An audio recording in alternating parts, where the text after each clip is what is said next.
오늘은 제가 그토록 당부드렸던 이야기가 현실로 오고 있기 때문에 이 영상을 준비했는데요. 당연한 것이지만 그 당연한 것조차 간과하는 경우가 많기 때문에 상기하는 마음과 24년을 준비하는 마음으로 오늘 말씀드리겠습니다. 재산이라는 게 뭡니까? 재산, 재화를 말하죠. 부동산 등 여러 가지 재화를 말합니다. 그럼 산은 뭡니까? 소득을 말하죠. 현금 흐름을 말합니다. 자, 정말 깜짝 놀랄 만한 말씀을 드리겠습니다. 우리나라의 0.89% 부자가 전체 총 가계 자산의 59%를 차지하고 있습니다. 또 놀라운 것은 우리나라 1000대 기업 중에 59%는 좀비 기업입니다. 좀비 기업이 뭡니까? 벌어들이는 수익으로 은행 대출 이자도 못 갚는 기업이라는 뜻이 좀비 기업입니다. 자, 고금리의 우리 기업들 참 어렵습니다. 그리고 0.89%라는 것은 이게 1%도 안 되는 수치지 않습니까? 1% 미만의 사람들이 우리나라 전체 가계 자산의 59%, 대략 60% 자산을 가지고 있고 나머지 40%를 99% 사람들이 나눠 갖고 있는 형국입니다. 전체 가구의 57.4%는요 3억 미만의 순자산을 가지고 있는데 빈부의 격차 차이가 엄청나게 많이 나죠. 우리나라의 평균 가계 자산은 얼마일까요? 제가 지난 영상에서도 한번 다뤘는데요. 5억 2,700만 원 정도 됩니다. 제가 이 이야기는 누차 말씀드렸습니다만은 소득 대비 집값이 과도하게 비싸다 라는 것을 제가 또 한 가지 말씀드리겠습니다. 자산에서 빚을 뺀 순자산이 10억인 분들이 한 상위 10% 정도 안에 들죠. 순자산이 10억이 있는 분들이 10% 정도밖에 안 되는데 수도권의 집값은 수억에서 수십억씩 하는 이 현실, 여러분 말이 된다고 생각하십니까? 이게 다 빚입니다. 그리고 수십억 하는 그 집값의 50%는 다 은행 겁니다. 자, 그런데 오늘 중요한 얘기를 제가 여러분께 해드리겠습니다. 0.1%의 부자름은 정말 찐 부자들인데 이 찐 부자들도 이제는 부동산에서 눈을 떼고 있고 다른 투자처를 찾고 있다. 이것에 얘기를 좀 집중해 보겠습니다. 우리나라 1%에 해당하는 찐 부자들은 한 22년까지만 해도 주택이나 건물 등 부동산을 통해서 자산을 불리는 경우가 많았지만 23년에는 어떤 걸 통해서 자산을 늘렸냐? 바로 예적금을 통해서 자산을 늘렸습니다. 그런데 또 찐 부자들은 24년부터는 주식 투자 비중을 늘릴 것이다 이렇게 예측되고 있는데 KB금융경영연구소에서 발간한 자료를 보니까 금융자산 10억 원 이상을 보유하고 거주용 주택을 포함한 부동산 자산 10억 원 이상을 보유한 국내 부자의 숫자가 45만 6천 명이다 라고 추산했습니다. 이 숫자는요 전체 인구의 0.89%에 불과하지만 한국 전체 가계 금융자산 중에 2,747조 원 정도 되는 59%를 보유하고 있습니다. 자, 우리가 흔히 말하는 부자 10명 중에 9명은요 10억 원 이상 또는 100억 원 미만의 금융자산을 보유한 자산가라고 부르고요, 금융자산이 100억 원 이상 300원 미만인 고자산가라고 하는 사람들은 6.9%, 한 32,000명 정도 됩니다. 그렇다면 초고자산가, 이들은 300억 원 이상의 금융자산을 보유한 분들인데 이분들은 우리나라에 한 9,000명 정도 됩니다. 1.9% 정도라고 밝히고 있는데요. 그런데 이들도 부동산 값이 하락하면서 자산가들의 자산도 23년 들어서는 줄어들었습니다. 제가 21년부터 줄곧 주장해왔던 것을 우리 구독자분들은 잘 아실 텐데요. 부동산 영끌하면 큰 코 다친다 였습니다. 지금은 현금 체력을 길러야 하는 시간이 왔다 라고 저축과 시드머니의 준비를 주장해 왔는데 이미 부자들은 그렇게 움직였다는 것이 참 중요한 부분입니다. 23년 들어서 부자들은 금융시장도 위축되고 부동산 시장도 위축이 되면서 예적금 보유율을 늘렸습니다. 또 이들은요 내년 고수익이 예상되는 투자처로 어디를 꼽았냐? 좀 전에 말씀드렸죠. 주식입니다. 한 47.8%에 해당하는 분들이 주식시장으로 눈을 돌렸다 이렇게 보고 있습니다. 그 뒤에 주택이 포함되어 있고 그 다음에 금과 보석 이런 것들이 포함되어 있습니다. 그러니까 한마디로 1순위가 부동산에서 이제 부동산이 뒤로 밀렸다 이겁니다. 부자들은 24년의 주식 투자로 수익률을 얼마 정도 보고 있냐?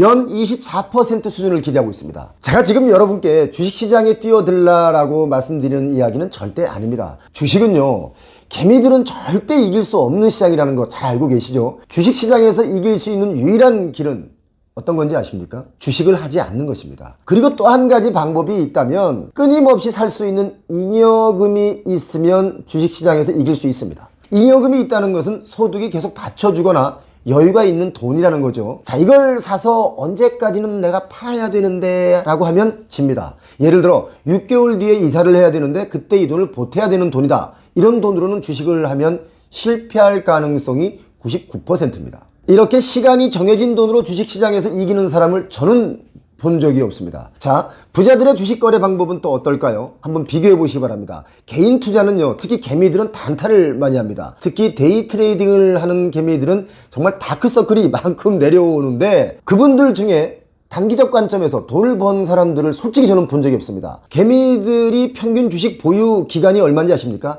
한 15일 정도 됩니다. 부자들의 보유 기간은 1년에서 한 3년 미만 정도 되죠. 개인 투자자들에 비해서 부자들의 투자 기간이 훨씬 깁니다. 자, 그리고 이들이 또 고수익으로 기대되는 유망 투자처가 있는데요. 미술품과 금보석도 지목을 했죠. 이 보니까 지난 4월에 이런 보고서가 있는데요. 아트바젤과 스위스 연방은행이 23년 미술시장 보고서라는 게 있는데, 글로벌 미술시장 규모가 678억 달러, 우리나라 돈으로 한 89조 정도 됩니다. 거기서 한국이 한 1%를 차지하면서 처음으로 이 보고서에는 한국이 통계에 잡혔습니다. 미술품 시장은 찐 부자들의 시장이다. 그냥 놔두자고요. 자, 이게 왜 이렇게 됐냐? 시장금리 고금리죠. 우크라이나 러시아 전쟁이 있죠. 이스라엘과 하마스 전쟁 벌어졌죠. 인플레이션이 심합니다. 국제정세는 국제정세대로 어렵고 경제 상황은 정말 불확실하게 변했기 때문에 자산가치 하락이 위험하다. 그래서 부동산보다는 더 안정적인 것으로 투자처가 바뀐 겁니다. 여기서 중요한 부분은요, 자산가치 하락의 위험이 있는 부동산이라는 겁니다. 여러분, 지금은 산불 시대입니다.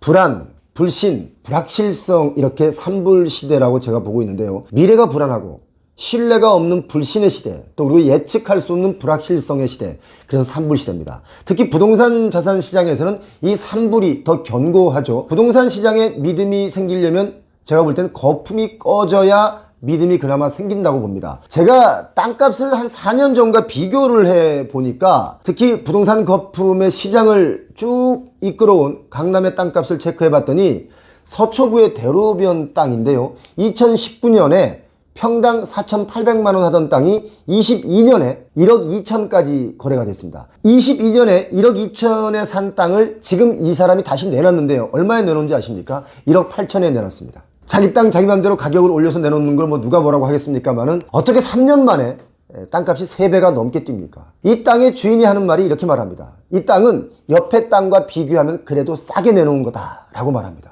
다들 제정신이 아닌 건 맞는 것 같습니다. 솔직히 말씀드리면 부동산 개발사들이 오피스텔 지으려고 서울 강남 땅값을 너무 많이 띄워놨습니다. 저는 이런 땅의 땅값부터 좀 잡혀야 부동산 가격도 잡힌다 라고 보는 시각을 가지고 있는데요. 오늘 영상에서 가장 중요한 것은 찐 부자들도 저축을 통해서 시드머니를 만들고 자산을 늘려가다가 투자를 하게 되는데, 그게 부동산에 올인하던 것에서 눈을 떼고 다른 곳으로 옮겨갔다라는 말씀을 제가 여러분께 드리고 있는 겁니다. 한마디로 줄여서 딱 잘라 얘기하면 부동산에 너무 혈안이 될 필요가 없다, 그런 시기가 왔다 라고 말씀드리고 있는 겁니다. 24년에도 부동산보다는 일단 여러분 현금 체력을 좀 기르시면 좋겠습니다. 그래야 부동산 조정이 좀 깊이 올 때 나도 시장에 참여할 수 있는 기회가 온다 라는 말씀을 드리고 싶습니다. 표영호TV 구독하시는 많은 분들 고맙습니다. 여러분 찐 부자 되시기 바랍니다. 구독은 의리.